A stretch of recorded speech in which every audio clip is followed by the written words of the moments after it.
Hey, friends, welcome back to another episode of Priorities on Purpose. Listen, today's episode is a little different. I'm sharing part of day one from my Operation Reset workshop. This workshop is all about helping you reclaim your time, realign your priorities, and start living with more purpose and peace. What you're going to hear today is just a portion of day one, but you can get the full workshop, the free printable workbook, and all 5 days of training when you sign up on the website. You can go to www.melissabat.com/operation-reset. I'll also have a link in the show notes so you can just click and go. Also, if you want to make sure you actually follow through, I highly recommend upgrading to VIP. It's a special level where I get to walk with you through the workshops. You get 14 full days of personal accountability with me. We do voice memo check-ins, encouragement, and coaching. So you're not just learning the steps, you're taking action and doing the steps. Okay, so again, you can do Operation Reset on your own completely for free. You're going to want the workbook. You're going to want to follow through with all the things. If you struggle and need accountability, I don't want this to be something where you're just consuming the information. I want you to actually do the steps. So if you need help with that, listen, that's where I come in. It's what I do, and I love doing it. So get the full 14 days of personal accountability with me when you sign up as a VIP. Hey there, I'm Melissa Bat, the host of Priorities on Purpose, a podcast for overwhelmed women who are tired of going through the motions. There has to be more to this life than the cycle of numbing out, scrolling social media, exhausting yourself with a never-ending to-do list, and still feeling like a failure at the end of the day. You have hope that tomorrow will be different, and I'm here to help you make sure that it actually is. I'm a Christian life coach, and on this podcast, we talk all about intentional living, mental health struggles, and tangible ways to be the best versions of ourselves with Jesus at the center. I promise to be your hype girl and biggest cheerleader as I share simple strategies to help you get out of your rut, eliminate distractions, and live the life you were created for. Are you ready to go beyond existing and learn how to truly live? Put your earbuds in and let's get to it, friend. Hey, friends. Welcome to day one of Operation Reset. We are officially doing this thing, and I'm so excited that you are partnering with me in this free workshop.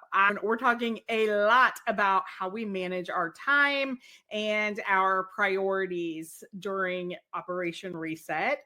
And there's a big piece to this, and that is knowing what matters and what your priorities are. Knowing those two things really, really, really matters when it comes to time management. It's a huge piece of protecting your time, because if you don't know what's important, you don't know why you need to protect your time. You could be doing anything that you want to do, right? And also, when we get into coping mechanisms and why we may need to quit unhealthy habits or create better boundaries around things, like knowing your priorities and what you want in your life, it's really going to matter. Okay. And so we have to spend time on this. Do you know already? And if you do, if you know your priorities, the question then is, does your life and the way you spend your time reflect it? We can say God first, family second, and then work all day long, but it doesn't mean our life reflects it, because a lot of times we know it up here, but our actions are different because, again, something's out of alignment. When we think about that, we may sometimes cringe and we may be like, oh, like, how did I get things so out of whack? For the record, it happens to every single one of us. The fact that you recognize it is a big deal, okay? But here is why it happens. I'm going to talk to you about this idea of being shipwrecked, okay? This is why I believe that things get misaligned and we start doing things that really don't reflect our priorities. I want you to think about being on a boat. You're going on a trip, okay? And you're on this cruise ship. And you're so excited. You know where you're going. Maybe you're going to the Bahamas. You're packed for it. You have an itinerary and you're on your way. And then something happens on the boat and it capsizes. Okay. Something happens. You go overboard. This is what I think happens in life because we have a plan at some point. Like we had something going on. Even us who fly by the seat of our pants naturally, we kind of knew we want a good life. We want a happy marriage, or like we want to raise our kids a certain. We know those kind of things, but then we stop living like that. Not intentionally, it's just a little bit of things at a time. But here's what I think happens. When the boat capsizes and we get knocked off the boat and we're in the water, we go into survival mode, right? We start picking up these coping mechanisms. Like we're just waiting in the water, waiting for someone to come and get us. We're not trying to get to shore. We're on the hamster wheel. We're just like wading water, just trying to stay afloat instead of drown. Maybe there's something in the water and we're just trying to get to it. We're just surviving, friends. And I think that is what happens in our life. It's something that is meant to help us get through a hard time. And it's supposed to last for a short time, not long term. And the next thing you know, it's been years and we have taken those coping mechanisms from just trying to stay afloat and have lived our life. Those have become our habits, not healthy habits, but just surviving habit. You may know some of these off the top of your head. We do this in a lot of ways. We, in work, we go into performance and striving and chasing success. We do this in relationships. We do, depending on how we've been raised and trauma that we may have endured as a child. Like we do different things. Some of my coping mechanisms, definitely social media, eating my feelings. I've over-volunteered, overworked, like anything I can do to pretend like everything's great when it's really not, because facing the hard and looking at it for what it actually is was too much for me. And so when we get in that place, we don't recognize it and we don't do it intentionally. Again, we're just trying to survive. And that's how we end up on this hamster wheel. We're on this hamster wheel, just doing life, doing the same for and over and over. We're not going anywhere. We don't have a plan. We're just trying to survive.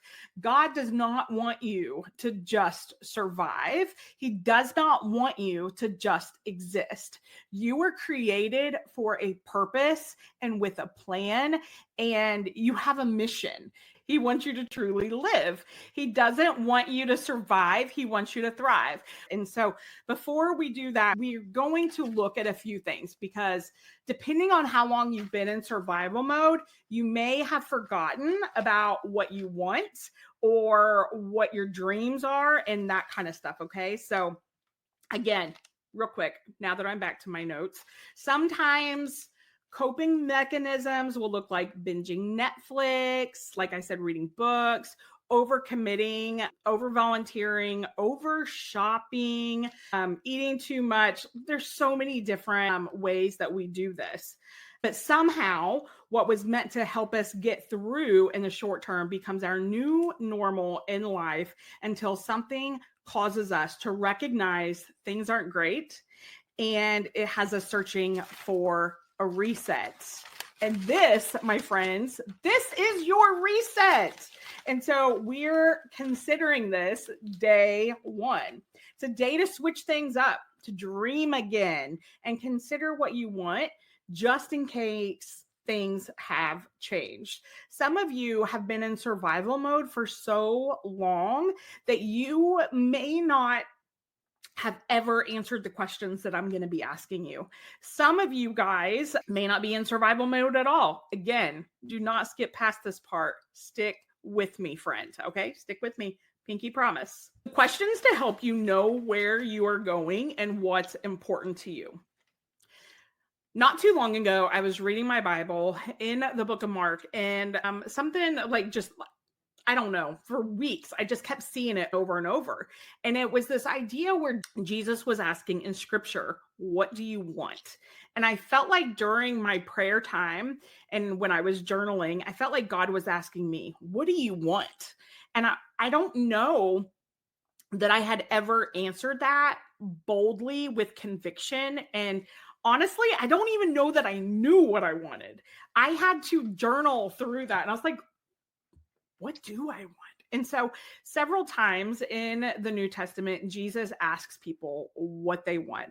And I want you to know that Jesus cares about what you want. So many times we're like, he doesn't care about my hopes and my dreams. Like, I just need to read my Bible and do good things. Jesus cares. He cares. He wants to partner with you in it. God created you with a purpose. You don't think he gave you those dreams? He totally gave you those dreams, depending on what the dreams are. Of course, if you're dreaming about having affairs, maybe not those dreams, right? So again, Jesus wants to partner with you in those dreams, and he wants you to share those with him. Some of you, first of all, haven't dreamed and you don't even know what you want. I want to challenge you to get quiet and become still in a place where you can just ask yourself, what do I want? Help me figure out what I want. Pray that prayer and say, God, help me know, like, what do I want? Because some of you have been, again, that's a great sign that you're in survival mode. If you don't know what you want, more than likely you've been in survival mode, probably recently, maybe your whole entire life. And so it's going to take some getting quiet to really press in just with that. And that's going to be a challenge for you. I want to challenge you to stick with me, lean in, and don't be afraid of not knowing what you want. Another question that you can always ask is, what do I not want? Sometimes that question's easier. I don't want to be divorced. I don't want kids that are deadbeats and don't do anything. I don't want kids that are on drugs. I don't want kids with mental health problems. There's lots of things that we don't want. So if you can't think of what you want, pray about that. And in the meantime, make a list of the things that you don't want. Okay. What do you want? Again, Jesus asked this several times. In Mark 10:53, speaking to the blind beggar, and he is asking, like, hey, over here, over here. Or Jesus says, what do you want me to do for you? He asks to be able to see, and God immediately heals him. Some of you, Jesus is asking you what you want and you don't know the answer. And again, lean into that and recognize that Jesus, he wants to partner with you in it, and he wants you to become clear on what you want. So Jesus invites us to lean in to our deepest desires and to name them honestly before him. The other thing to know, there's another time when I believe it's James and John, and like, hey, Jesus, come over. They're a couple of his disciples, and he's like, will you do anything that we ask, or something like that? And Jesus says, what do you want? And they say they want power. They want to sit next to him in heaven. And at that time, even though what they wanted wasn't in alignment with what God wanted for them, Jesus still was very compassionate, and he met them right where they were. He says, you don't even know what you're asking. And so again, I want to challenge you, no matter what it is that you think you want, even if it is power, talk to God about it so that he can help you get things in alignment if it's not in alignment. All right. So we are going to talk about audacious dreams. When was the last time that you dreamed about your future? Again, survival mode and dreaming, those two things don't typically go together. So if it's been a while since you dreamed, that's okay. It probably means you've been in survival mode. Today, you are going to get to dream again. The sky is the limit. We serve a God that's so good, and he loves you. He wants what's best for you. And so I want you to think about, like, the dream. What do you want? What values are important to you? How do you live them out on a daily and weekly basis? And at the end of your life, What do you want to be remembered for? What do you want those closest to you to say about you? How do you want them to remember you? And now I want to pause. You're going to get out your workbook and you're going to do this little exercise with me. Okay. When I was in direct sales, I was at a top leader retreat. And at the time, I believe it was probably 2013. And I had 4 children. And 12 years ago, I think. So 12 years ago, gosh, totally different age than what my kids are today. Today, I have a 23-year-old, a 21-year-old who just got married. My 23-year-old is engaged and getting married next year. And I have a 13-year-old and a 16-year-old. Okay. When I did this exercise for the first time, again, 12 years ago, my kids are now at the age of where they were when I did this exercise. They're older, actually. And so I want you to write yourself down, write your name, and then how old you are, and then write the ages of your kids. If you got 1 kid, you got 4 kids, write them all down. And then how old are they, if I didn't tell you that? If you're married, who's that person? How old are they? Are there other people that are important in your life? Maybe you don't have kids, but your mother is still alive or your grandparents still alive. Write those names down. And if you know how old they are, write their ages down. Maybe you have a grandchild or a nephew, anyone that's important to you. I want you to write the names of those people that you have those relationships with. And then I want you to, again, list their ages. And then I want you to think about 10 years from now. In 10 years, how old will everybody be? How old will you be? How old will they be? Do you have hopes and dreams for them? Especially if you have a spouse and kids, right? How do you want them to be living in 10 years?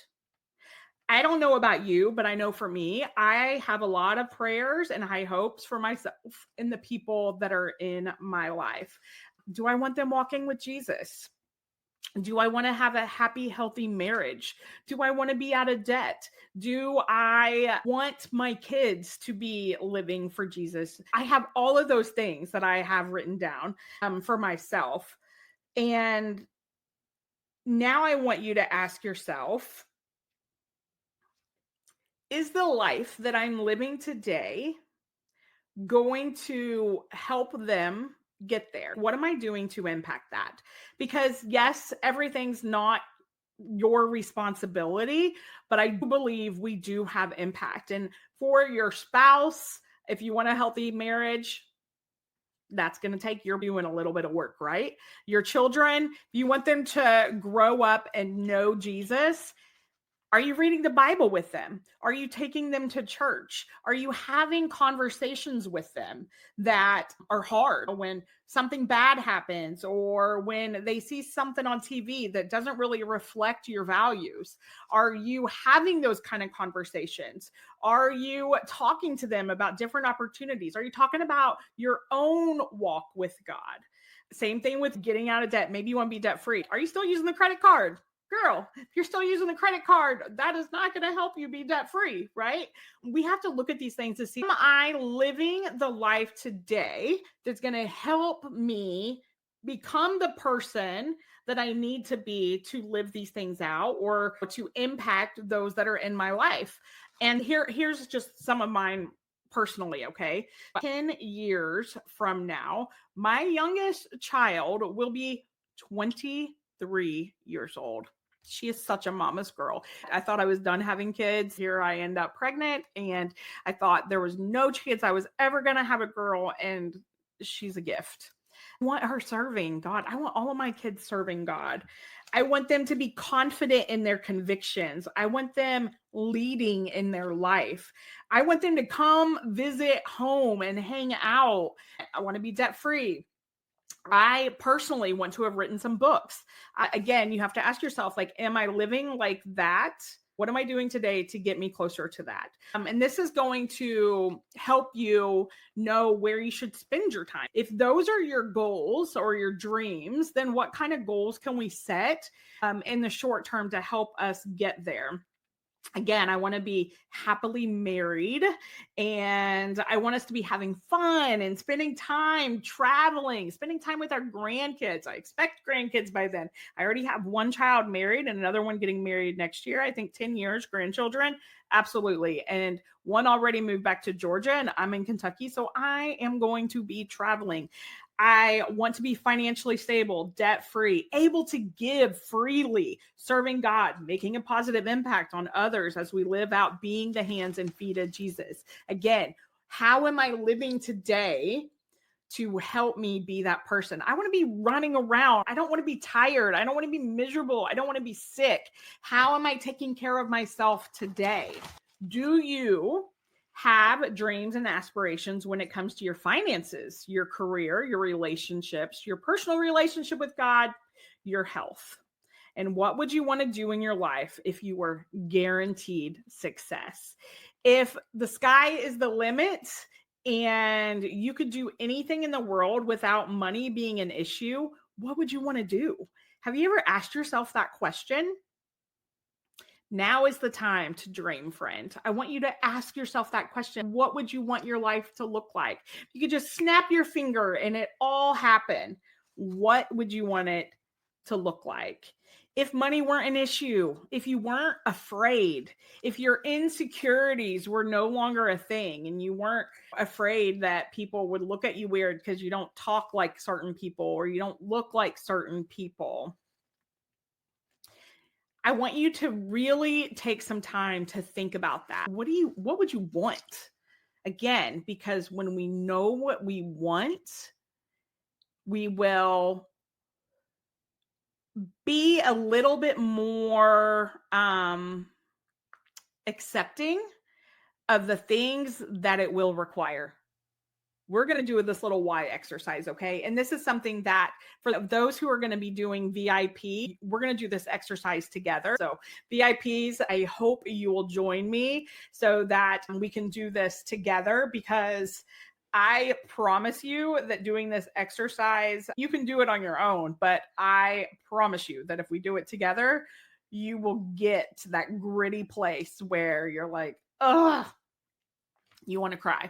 And I know sometimes we think, I don't want to cry. I don't want to cry. I hate crying, for the record.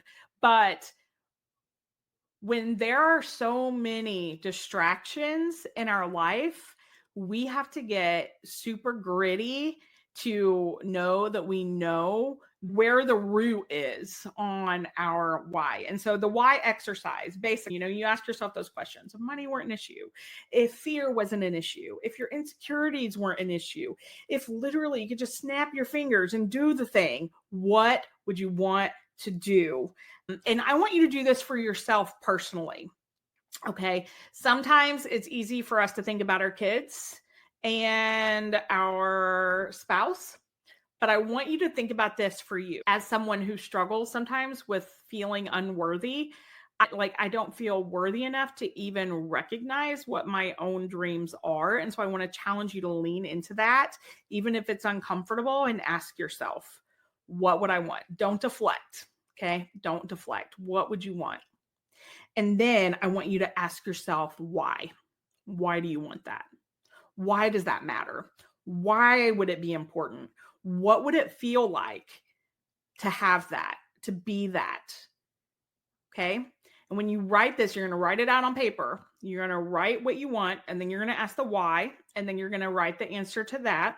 And then you're going to keep asking yourself why. You have to ask yourself why at least 7 times. If you still do not have tears after 7 times of ask why, you're doing it wrong. Okay. I want you to really get into your feelings. And I know some of us have we've built up this armor to protect us from feeling emotions. And so the idea of feeling emotions is uncomfortable. And so we want to do everything to you stay back here. I'm not letting you in. Listen, this is between you and God, unless you're VIP and you want to do this together with me, because I would love to do this exercise together. But I want you to ask yourself and sit with it. What's the why? Why does it matter? Why would you want to do this? And for me personally, I can go on and share a little bit of this if you want to continue. Actually, no, maybe I'll go on and tell you. So for me personally, when I did this exercise, like hold on, maybe I have it. I have the sheets. I did this years ago.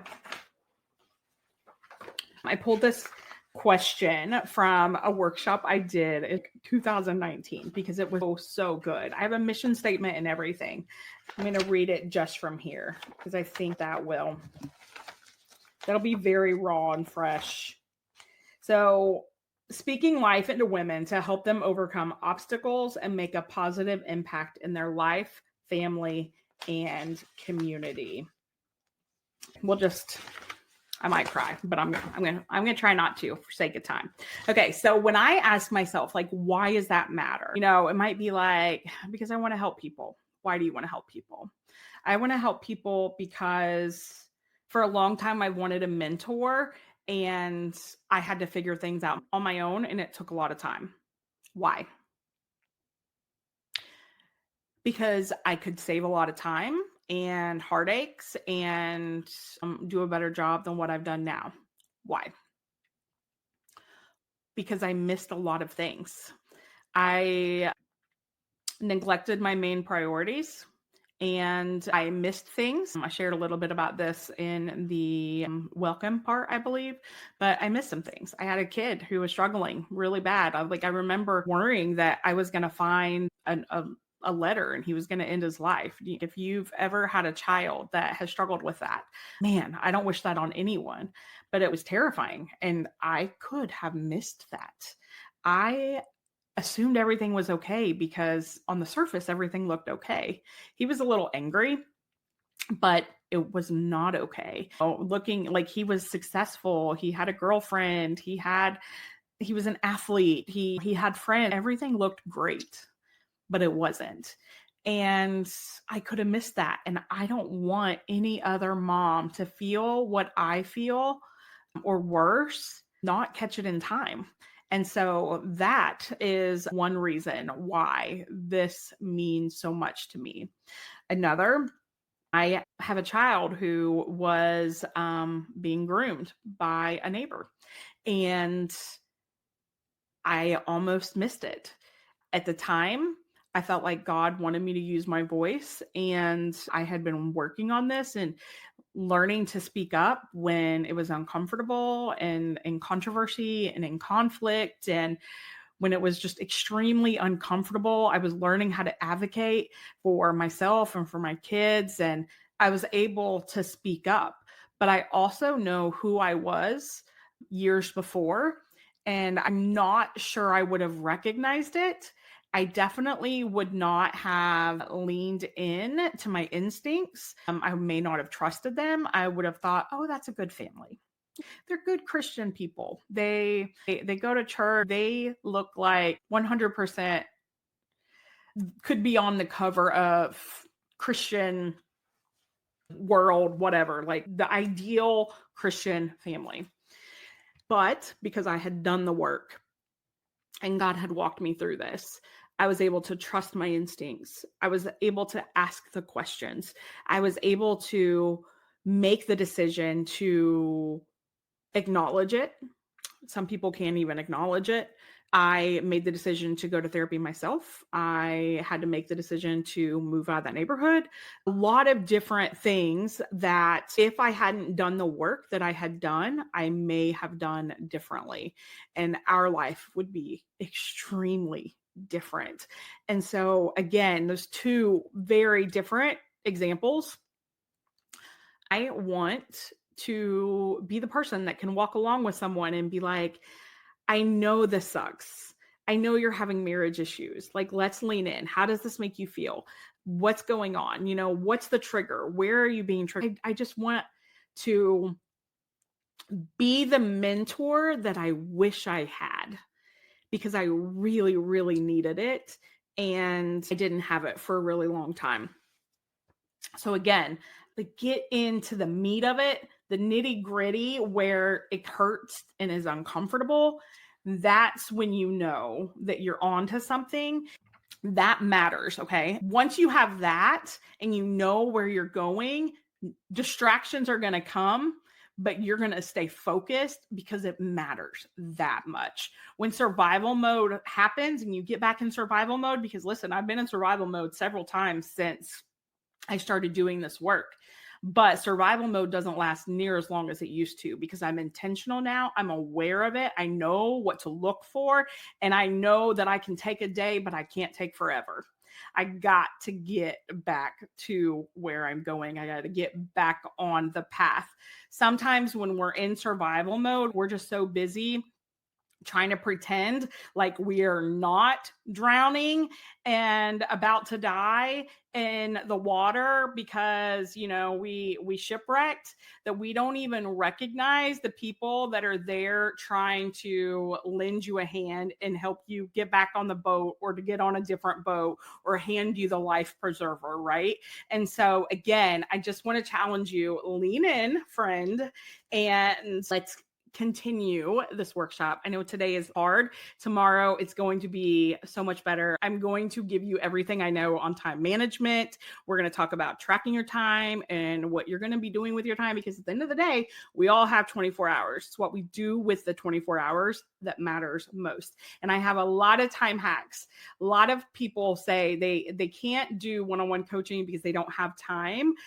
What I will tell you is those who work with me, they save time because I give them so many tips that will save them time that they get hours back from the hour they put in working with me. Again, off on a rabbit trail here, but I'm looking forward to day 2. It's going to be awesome. I'll see you then. Hey friend, that's it for this episode. If you found value, I would love it if you could take a couple of seconds and leave me a quick review. While it may seem super simple, it is so beneficial and gives me the opportunity to help more women. Also, take a screenshot and share it on social media with your biggest aha today. Don't forget to tag me at MelissaBadOfficial so we can connect. Thank you so much for listening, and until next time, friend, keep walking it out one baby step at a time because God's got you.